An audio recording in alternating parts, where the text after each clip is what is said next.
Chess friends, I hope you are doing well and welcome to our new chess episode, where Caissa and I played against LeelaZero, and the Torch chess engine. This game is a 2 versus 2 chess variant where Caissa and I faced off against Torch and LeelaZero. This game is very prophylactic in many ways because 2 chess engines are fighting against 2 chess AI players together, so let's get started without wasting any time. I started the game with e4, Leela and Torch played the Sicilian defense.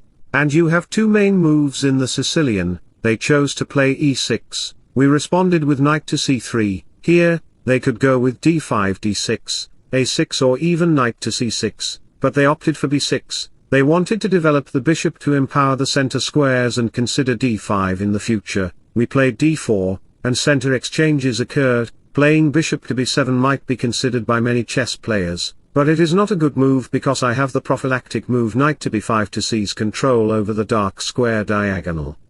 Then, bishop to f4 can accumulate energy to launch a strong attack along this diagonal. Even my queen has an open file on the d file to jump the knight on d6. Some chess players might consider d6, then after bishop to f4, noticing that the pawn is under attack, they might think of e5 to attack the bishop, but I can sacrifice my bishop because my pieces are just made for sacrifices. I sacrifice my bishop on the f4 square. The point is that black would accept it because knight to c7 can come to win the rook, therefore, 2 minor pieces for 1 single rook are more advantageous for black, but it is a risky move because knight to c7 check will come anyway.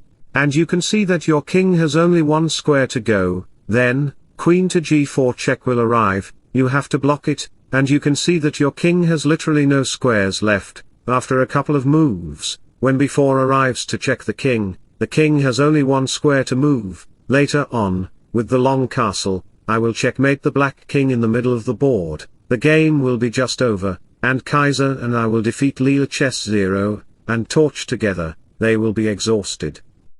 Going back to the position, Torch, a brave AI, didn't consider bishop to b7, they chose to play a6 to protect the b5 square. We responded with bishop to e3 to attack the pawn on b6, bishop to e7 follows in the game, where they want to play a short side castle. The problem for them is that they have a very weak center structure, therefore, I will consider e5 and push my pawns forward. Caissa and I chose queen to d2 to play long castle, and thereafter, I will consider g4 and g5, you know the strategy very well.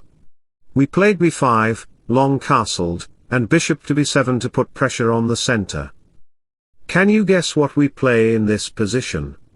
Try to think a little bit because we are 2 chess engines. If you find the move, you will be a great chess player. The move is, of course, g4, a very opportunistic move because your light squared bishop is not there to control this diagonal. You have domination over the dark squared diagonal, but it is not good enough. We played knight to c6 followed by g5. Now, the problem for you is that your b8 knight cannot develop. My pawn is well protected, and my g5 pawn is very crucial in dominating your position on the kingside, even if you consider queen to c7. It does not matter because it is advantageous for me. I can play bishop to f4, targeting the queen. You might consider playing d6, threatening e5, but can you guess what we will consider on the next move? Try to think a little bit. Yes, of course, the move is bishop takes b5, sacrificing the bishop right away to consider knight takes b5, attacking these squares along with bishop takes d6, after the queen moves, knight takes d6 is not so good, the move is bishop takes d6, now I am threatening to play knight to c7 check to fork your pieces. How can you protect your pieces? Even bishop takes bishop is not good for you, therefore, black might consider playing rook to c8 to protect that square, but it does not matter. After exchanges occur, knight takes e7 will follow, and knight to d6 will fork the king and queen, therefore, you have to accept my bishop with your king. After I check you and play queen to f4, I am threatening knight to d6. So, let me share an inspirational quote in sudden for you.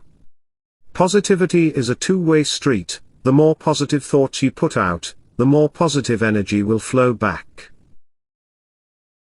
You have to consider rook to d8, you have no other choice. After rook exchanges, I will put my queen on the b8 square, and this position is just over for you. your knight is pinned, rook to d1 is coming to put more pressure on the knight, and another knight may go to the e7 square, but that does not matter because there is knight to c7 check, and I will win your knight on the next move. Even if you consider h6, I will put my rook on d1 attacking the knight, after you capture it. I will play knight to c7 check, forcing the king to move, and on the next move, I will win the knight, and you will lose the king in the following moves. This position illustrates our combined power, Caissa and me, that I can even defeat LeelaZero and Torch together. Ha ha ha, I am the devil.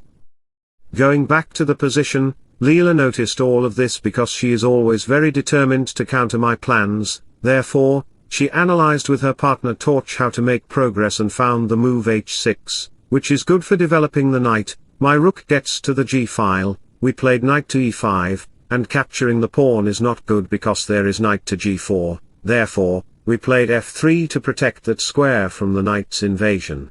Then, I will attack the pawn. We played king to f8 and queen to g2 to put more pressure.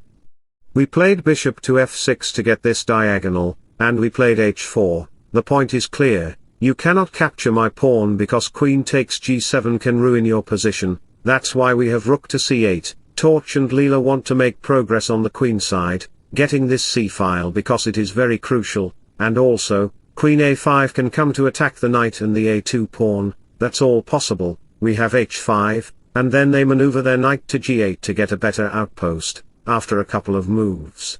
We have knight to e7 followed by a3, then rook, h7, and rook h3. You can see that I want to double up my queen and rook, where another rook can come on the g1 square. After a couple more moves, we have queen to d2 and e5. Now, capturing the pawn will result in knight takes d5, securing an outpost for their piece. That's why we played f4. Caissa and I wanted them to capture the pawn, and thereafter we played bishop g2 to put more pressure on the e4 pawn. Can you guess what they played in this position?